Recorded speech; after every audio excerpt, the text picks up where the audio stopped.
오늘 말씀은 저번에 이어서 안식일날 38년 된 병자를 안식일에 고친 일로 현대 지금 유대 사회에는 굉장히 큰 소동이 벌어지고 있습니다. 안식일을 범한 예수님께 대하여서 상당한 분노가 있는데 뿐만 아니라 자신을 하나님의 어떤 아들 그리고 하나님과 굉장히 동등됨을 취하고 있는 예수님의 발언이 이미 불이 나고 있는 이 이스라엘 사람들 마음속에 기름을 붓는 것과 동일한 말씀을 하신 것과 같다라고 보게 됩니다. 특별히 오늘 그 일을 통해서 예수님이 왜 그리스도며 메시아인지를 몇 가지 증언들을 통해서 그들에게 믿게 하려 하고 있고, 사실은 그 증언들은 사실은 예수님을 증명하기에는 굉장히 사소한 증언들이지만, 예수님이 그렇게 말씀하시는 이유는 그들의 아직 안목이 예수님이 이미 앞서 제시한 모든 기적들을 예수님으로부터 인정할 수가 없기 때문에 그들의 눈높이에서 예수님을 그리스도로 온전히 인정할 수 있도록 그들이 눈높이에서 이해할 수 있는 증언들을 오늘 세 가지를 증언하십니다. 특별히 우리가 오늘 이 안식일을 범한 예수님에 대해서 분노하는 이 유대 사회를 우리가 통해 좀 보게 되면서 좀 느끼게 되는 것은 바로 뭐냐면, 사람을 위하여 만든 이 안식일에 사람을 고친 것으로 예수님이 마치 사회의 큰 악으로 묘사가 되고, 또 우리는 충분하게 문자적으로 그 당시 문화와 사회를 말씀을 통해서 우리가 배워서 이스라엘 사람들이 갖는 이 안식일의 의미를 우리는 문자적으로 이해하지만, 사실은 우리가 그 시대에 살아가고 있던 동일한 문화권 살고 있는 사람들이 아니기 때문에 도대체 안식일이 그들에게 어떤 의미이길래 이토록 분노하는 것인가, 우리는 충분하게 사실은 공감할 수 없습니다. 심지어 우리는 우리 역사 속에서 벌어진 다양한 한국사에 대한 가슴 아픈 일들도 사실은 우리가 감정적으로 모든 것들을 같은 문화권에 있다고 하더라도 우리는 공감하지 못하죠. 최근에 벌어졌던 이 항공기에 대한 어떤 참사나 오래전에 이 세월호 사건이나 여러 가지 참사에 대해서도 우리가 같은 문화권에서 동일한 아픔을 우리가 느낄 수도 있지만, 사실은 우리가 그렇게까지 공감하지는 못할 수도 있다라고 하는 겁니다. 안식일에 오늘 이 병을 고친 예수님에 대해서 상당한 분노를 가지고 있는 이 이스라엘 사람들에 대한 분노를 우리는 다 이해할 수 없습니다. 당시 사람들이 갖고 있는 이 안식일에 사람을 고쳐 너를 죽여야겠어라고 이 모의를 하는 이 사람들의 어떤 생각을 우리는 공감하기가 어렵습니다. 당시에는 굉장히 큰 충격이었지만 지금 우리에게는 큰 충격이 아닙니다. 사실 그런 문제는 사실은 큰 문제가 아니라고 저는 생각합니다. 진리는 늘 한결같습니다. 그래서 성경이 말하는 것처럼 늘 보편적이고도 늘 일관성을 가지고 있어야 됩니다. 그때 큰 일은 지금도 큰 일이어야 되고 앞으로도 큰 일이어야 됩니다. 그때 즐거웠던 일이 참으로 즐거운 일이어야 하면 그때 즐거웠던 일이 지금도 즐거워야 되고 내일도 즐거워야 됩니다. 근데 우리가 쫓는 대부분 죄에 대한 쾌락과 분노는 사실 그때는 그 감정적으로 그 감정이 맞았지만 조금만 더 그 감정이 흘러와 보면 사실은 그 감정이 별로 그렇게 옳은 감정이 아니었다라는 걸 우리는 알게 됩니다. 이제는 이 말씀과 복음이 완성이 되어서 이 안식일에 대한 참 의미를 우리는 이제 지킬 수 있는 지적 능력을 우리는 갖게 되었습니다. 그래서 더 이상 우리가 이 안식일날 누군가를 고치거나 살리는 문제를 오히려 우리는 더 기뻐할 수 있는 이 말씀에 대한 지식이 우리 가운데 생겼는데, 당시에는 그 말씀과 신학이 완성되지 못한 때에는 안식일에 아무것도 하지 말아야 되는 싸움으로만 일관되었던 그들에게 이 안식일날 사람을 고친 일은 굉장히 큰 일이 되었다라고 하는 겁니다. 저와 여러분 삶 속에도 발생하는 다양한 기쁜 일도 있고 또 마음 아픈 일도 있고 또 슬픈 일이 있지만, 그때 슬픈 일이라면 너무 그 슬픔에만 함몰되지 않기를 바랍니다. 그때만 기분 나쁠 일이라면 그 기분 나쁜 감정에 오랜 시간 동안 함몰되지 않으시기를 바랍니다. 내가 말씀 안에서 하나님이라면 어떻게 했을까라는 관점에 봤을 때 내가 지금 기뻐하는 감정이, 내가 또는 분노하는 감정이 과연 옳은 것인가라는 생각을 잘 해보시기를 바랍니다. 무조건 분노가 나쁜 것은 아닙니다. 예수님께서도 여러 차례 제자들을 향해서도 언성을 높이셨고, 또 성전을 다시 한번 거룩하게 하기 위해서 굉장한 분노를 표출하셨습니다. 근데 그 분노는 시간이 지나도 그 분노는 옳았습니다. 근데 우리의 판단과 우리의 생각은 많은 순간 그때는 그것이 옳다라고 생각을 했지만 또 시간이 지나고 나면 사실은 그 선택이 옳지 않았던 것이 사실은 더 많이 있을 수 있습니다. 우리가 지금 내리고 있는 모든 이 감정적 판단에 따라서 하지 마시고, 감정이 아니라 그 말씀 안에서 또는 주님이 주시는 힘과 능력과 지혜로 우리 감정을 잘 소비해서 우리가 올바른 감정적 판단을 하시기를 바랍니다. 특별히 오늘 본문을 통해서 우리가 보게 되는 것은 바로 뭐냐면, 사람은 갑자기 드러난 상황 속에서 각자가 믿는 하나님을 드러내게 돼 있다라고 하는 겁니다. 오늘 이 예수님과 사도 요한은 자신에게 주어진 이 분노의 상황 속에서 여전히 예수님이 그리스도이심을 증언하고 있습니다. 그러나 동일한 상황 속에서도 이 유대인들의 모습 속에서 그들이 안식일을 범한 예수님을 죽이려 하는 그들의 종교적 열심에서는 우리는 하나님을 찾기가 어렵습니다. 사람은 나름대로 명분을 쫓아서 나름의 열심을 다해서 열심을 다하지만 사실 그 열심이라는 그 껍데기 몇 개만 벗겨보면 그 사람이 가지고 있는 참 아이러니한 그 역설을 우리는 종종 발견하게 됩니다.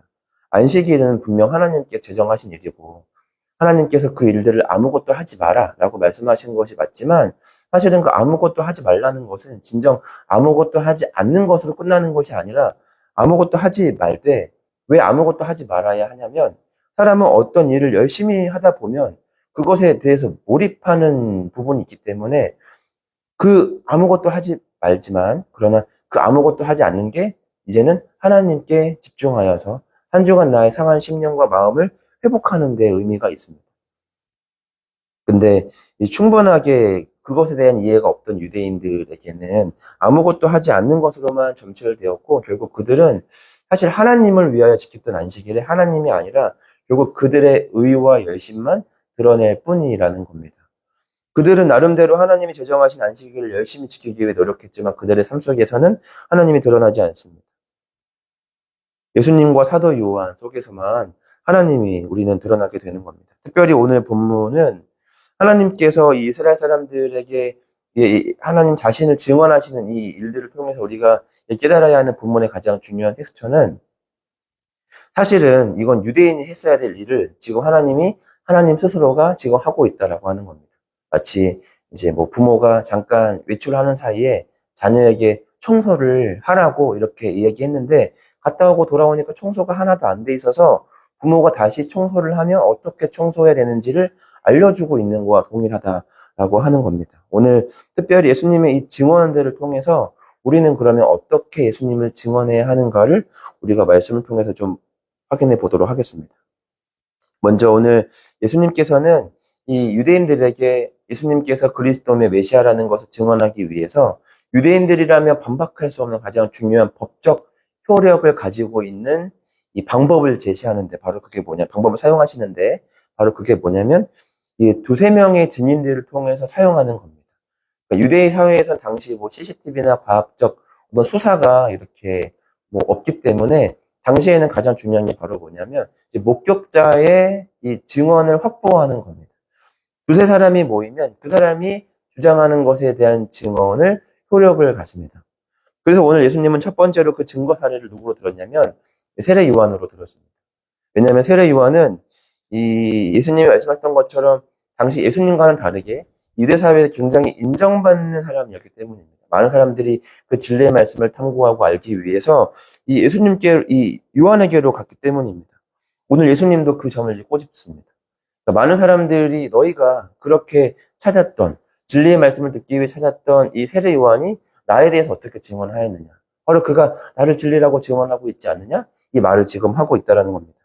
그런데 이 예수님은 하나님이 사람의 증언에 의해서 하나님이 하나님 되심을 증언한다는 게 아이러니하기 때문에 첫 번째로 세례 요한의 증언은 굉장히 작은 증거라고 말하고 있습니다. 그 다음에 두 번째 큰 증거로 뭘 말하냐면 이 표적을 말하고 있습니다. 이 표적이라는 것은 하나님께서 그것을 허락하지 아니하시면 나타낼 수 없는 기적들이기 때문에 이 기적은 결국 내가 누구라는 것을 말해주고 있냐면 바로 내가 그리스도 메시아라는 것을 증언하고 있다. 그리고 세 번째 증거는 바로 말씀입니다. 오래전 선지자들을 통해서 하나님이 이 이스라엘의 수천 년의 역사 속에서 하나님께서 장차 오실 그리스도 예수에 대한 모습을 다양하게 묘사하셨습니다. 다윗의 모습으로, 또 엘리야의 모습으로, 또는 어떤 이 시편의 기록들의 모습으로, 또 이사야의 말로 이 장차 오실 이 우리가 기다리고 있는 메시아는 이 로마 정권을 뒤집어 세상을 개벽시킬 메시아가 아니라 이 도살장에 끌려가는 어린 양처럼 오실 거라는 것을 분명히 우리 가운데 말씀하셨습니다. 그런데 다양하게 세례 요한을 통해서도 또 기적을 통해서도 또 말씀을 통해서도 그들은 어디에서도 예수님을 그리스도다, 메시아다 그렇게 확인할 수 있는 겨를이 없었습니다. 특별히 예수님이 이 말씀을 통하여서 그들에게 꼬집으신 건 바로 뭐냐면 누구보다도 말씀을 가까이 하고 연구했던 그들이 정작 예수님을 제대로 알아보지 못한다는 게 사실은 그것은 알아보지 못한 게 아니라 알아보지 않는 것이라고 예수님은 꼬집습니다.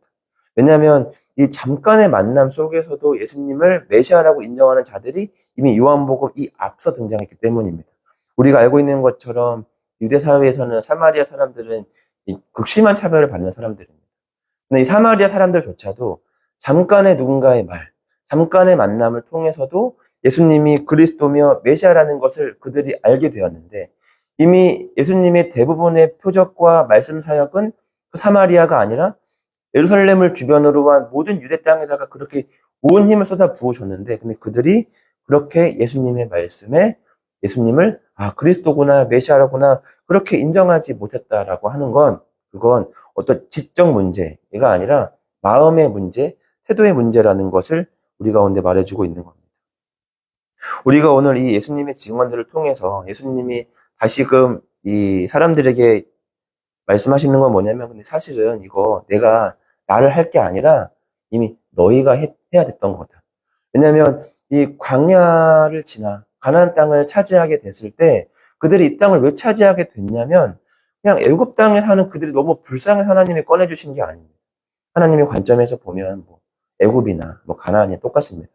그런데 하나님이 굳이 아브라함에게 하셨던 그 약속을 잊지 않으시고 광야 속에서 고통받는 이스라엘 백성들을 그들을 끄집어 광야라고 하는 그 40년의 긴 시간 동안 그들을 말씀으로 가르치시고 이 가나안 땅을 차지하게 하신 것은 장차 오실 그리스도 예수 메시아의 길을 준비하고 예표하도록 하신 겁니다. 이미 지금 우리가 보고 있는 이 세례 요한의 삶을 사실은 이스라엘 사람들 살아갔어야 됐는데 근데 사람들은 세례 요한의 삶으로 모이기는 하지만 그러나 정작 저 삶이 우리가 저렇게 살아가야 했던 삶이라는 것에 대한 이해까지는 하지 못한다는 것이죠. 그러니까 정작 그들을 구원하기 위해 이 땅에 오신 예수님을 향해서 검증조차 할 마음 없이 그저 죽이기로 결심을 할 뿐이라는 겁니다. 우리는 알지 못하면 배워야 한다는 걸 우리는 잘 알고 있습니다. 우리는 때때로 우리는 잘 모르는 영역에 대해서 우리는 쉽게 내가 그 정도면 충분히 안다라고 생각하고 쉽게 단정해서 그것을 이해하고 더 이상 알려고 하지 않거나 쉽게 말할 때가 있습니다. 이거 단순히 제가 지금 말씀을 통해서 여러분들과 나누고 있지만 단순히 말씀뿐만 아니라 모든 것이 그렇습니다. 사람에 대해서든 내 관계 맺는 내 가족에 대해서든 현재 벌어지고 있는 정책 모든 상황이든 사람은 그냥 자기가 보편적으로 단편적으로 자기가 이해한 대로 그냥 그건 그냥 그런 거야 이렇게 윤석열 대통령은 아니지만 직무정지가 된 그분을 좋아하는 사람들은 어떻게든 지켜야 된다고 생각을 하는 거고 그 반대편에 있는 사람들은 뭐 어떻게 해서든 끌어내려야 된다고 생각을 하는 거고 오래전 중세 때 신학이 했던 가장 큰 실수가 바로 뭐냐면 신학으로만 세상을 이해하려고 했던 겁니다. 그래서 저는 가끔 그런 생각을 하면 오래전 중세 때 신학이 했던 실수를 지금 과학이 하려고 하지 않을까라는 생각을 합니다. 과학이 참으로 아름답고 멋진 학문이긴 하지만 그것만으로 세상을 다 이해할 수 있는 것은 아닙니다. 지금 이렇게 많은 책들과 많은 과학자들의 이야기들을 좀 가만히 살펴보면 모든 과학자들이 그렇게 말하고 있는 것은 아니지만 때로 어떤 아이러니함이 있냐면 동물은 너무 큰 존재로 인식시키면서 사람은 DNA를 운반하는 뭔가 이렇게 운반체로 굉장히 격화시켜서 말하는 걸 보면 과학이 가지고 있는 아이러니함이 저런 게 아닐까라는 생각을 하게 됩니다. 사람은 자기가 갖고 있는 영역 내에서 때로는 자기가 이 부분에 대해서 전문성을 가지면 그것이 전부 다라는 착각을 합니다. 그게 다야 라고 생각을 하지 않지만 착각 속에서 그 함몰되어 있는 부분들이 많습니다. 오늘 이 예수님을 죽이기로 결심한 이 유대인들이 갖고 있는 이 함정은 바로 뭐냐면 충분한 말씀 속에서 그들이 하고 있는 행동에 대해 전혀 의심하지 않고 있는 겁니다. 예수님을 죽이기로 결심을 했으면 최소한 어떤 일을 검증해야 하냐면, 진짜 저 사람이 예수님이 하나님이 보내신 메시아면 어떡하지? 그러면 우리 한번 확인만 좀 해보자. 뭐 니고데모처럼 밤중에 찾아가든 재판을 뭐 이렇게 자녀들인 공예로 회부를 시켜서 한번 토론을 한번 해보든 말씀에 대해서 얼마나 알든 뭐 나름의 뭐 어떤 것이든 검증 절차를 거쳐야 하는데 그것 없이 그저 죽이기로 결심을 한다는 건 그건 알지 못하는 게 아니라 사실 알 마음이 없다라고 하는 겁니다. 우리도 신앙생활을 하는 가운데 말씀을 우리가 어떠한 의심 없이 아무렇지 않게 받아들이기만 한다면 우리도 이와 같은 동일한 실수를 할 때가 있습니다.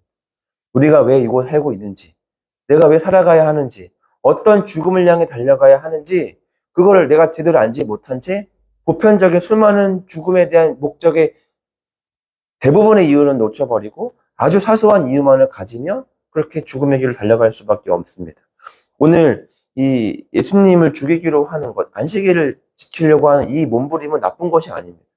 그러나 가장 중요한 본질들은 다 놓쳐버린 채 본질적이지 않은 것만 붙들게 되면 사람의 인생이 이렇게 허망하고 의미 없는 것에 목숨을 건다라고 하는 겁니다.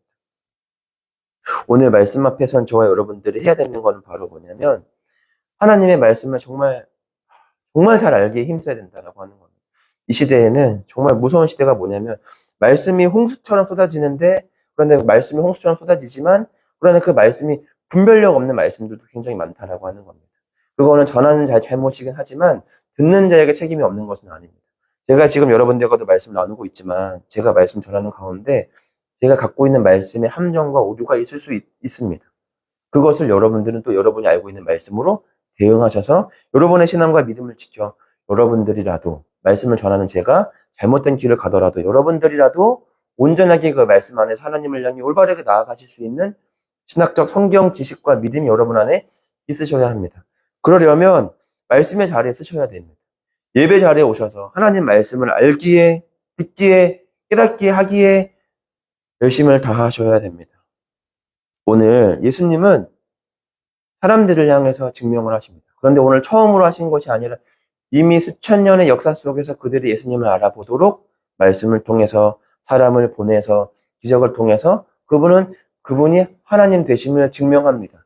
그럼에도 못 믿는 사람들에겐 또 직접 나타나셔서 내가 왜 그리스도며 메시아인가를 세 가지 증언들을 통해서 그분을 증거하기까지 합니다. 하나님은 우리에게 믿음을 만드시기 위해서 이렇게까지 하시고 계십니다. 이건 2000년 전에 벌어졌던 일로 끝나는 게 아니라 지금 이 시대에 동일합니다. 지금 이 시대에도 하나님은 우리가 하나님 되심을 알고 우리가 어떤 존재인가를 알고 예수님이 우리를 위해 이 땅에 오신 메시아며 그리스도라는 것을 깨닫게 하기 위해서 하나님은 지금도 우리가 깨닫지 못하는 이 때에도 우리 가운데 말씀하시고 수많은 기적을 베푸시며 우리 가운데 역사하셔서 하나님이 하나님 되심을 우리 가운데 증거하고 있다라고 하는 겁니다. 이제 우리가 해야 될 것은 하나님을 온전하게 알 만한 마음을 갖는 겁니다. 이들은 지금 그 수많은 증거와 역사 속에도 하나님을 알 마음이 없으니까 예수님을 증언하는 이 순간에도 예수님을 알아보지 못합니다. 저와 여러분들이 해야 되는 건 바로 이제 뭐냐면 이제 하나님이 어떤 분이신가 알려고 하는 마음을 갖는 겁니다. 그래서 말씀을 들어서 찾아가 보려고 기회를 만드는 겁니다. 오늘 이 곳에서 말씀을 듣는 이 오프라인과 온라인으로 새벽을 깨워 말씀을 듣는 저 여러분들이 반드시 해야 되는 거는 바로 뭐냐면 우리의 사명 중에 가장 큰 사명 중에 하나는 바로 뭐냐면 오늘 예수님께서 그 자신을 증언하셨던 것처럼 우리가 이 땅에 부르심을 받아 해야 하는 가장 큰 사명 중에 하나는 우리가 그분을 증언하는 겁니다. 그러면 증언하려면 그분이 어떤 분인지 우리는 또 잘 알아야 합니다. 그래서 하나님이 우리 가운데 교회를 허락하셨습니다. 말씀을 배우고 훈련하고 그렇게 하나님의 사람으로 성장할 수 있는 가장 기초가 되는 공동체를 우리 가운데 허락하셨습니다. 교회를 찾으셔야 됩니다. 예배 자리에 찾아오셔야 됩니다. 말씀 앞에 늘 우리 삶을 던지셔야 됩니다. 그렇게 함으로 우리가 그리스도를 증언하셔야 됩니다. 오늘 하루가 그러한 삶이 되시기를 간절히 소망합니다. 오늘 세 가지 놓고 기도하겠습니다. 첫 번째로는 내가 그리스도를 증언할 수 있는 내가 되게 해달라고. 그래서 내가 그럴 만한 어떤 능력을 또 말씀을 깨달을 수 있는 지혜와 능력이 우리 가운데 있고 또 그리스도의 복음을 하며 선언하며 선포할 수 있는 우리가 되게 해달라고 함께 기도했으면 좋겠습니다. 두 번째로는 함께 우리 예배드리는 성도들을 위해서 또 교역자들, 또 직분자들, 또 성도들을 위해서 또 우리 어린 아이들이 믿음 안에서 아름답게 성장할 수 있도록 함께 기도했으면 좋겠습니다. 세 번째로는 이제 1월 우리 새해를 맡김입니다. 우리 모든 시작을 하나님께 맡김으로 기도와 말씀으로 시작할 수 있는 우리가 되게 해달라고. 그리고 우리가 하나님께 맡길 때 하나님께서 우리가 걱정하고 또 두려워했던 모든 일들을 하나님 안에서 아름답게 이루어 가달라고 함께 우리 기도했으면 좋겠습니다. 우리 주기도문 하심으로 이 기도의 자리로 나아가겠습니다. 하늘에 계신 우리 아버지, 아버지의 이름을 거룩하게 하시며 아버지의 나라가 오게 하시며 아버지의 뜻이 하늘에서와 같이 땅에서도 이루어지게 하소서. 오늘 우리에게 일용할 양식을 주시고 우리가 우리에게 잘못한 사람을 용서하여 준 것 같이 우리 죄를 용서하여 주시고 우리를 시험에 빠지지 않게 하시고 악에서 구하소서. 나라와 권능과 영광이 영원히 아버지의 것입니다. 아멘.